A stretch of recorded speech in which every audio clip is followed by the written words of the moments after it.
Bonjour, je vais vous raconter une des plus belles leçons d'amitié de l'histoire des sciences. On est en 1938, en Russie, et à l'époque Staline fait emprisonner plein de monde de façon complètement paranoïaque. Et le 28 avril 1938, il décide de faire emprisonner Lev Davidovitch Landau. Landau, c'est le plus grand physicien de son époque, et c'est peut-être un des plus grands physiciens russes de toute l'histoire.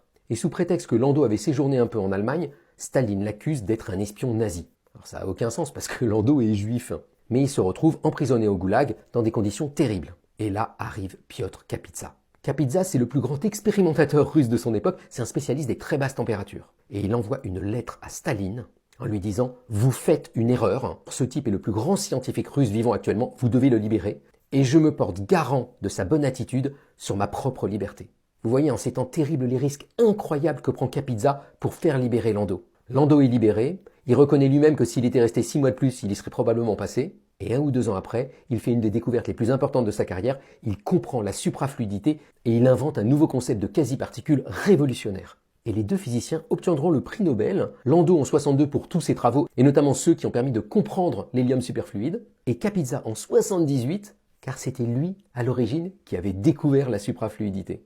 Voilà une très belle histoire de courage, de respect et d'amitié scientifique. Bonne journée!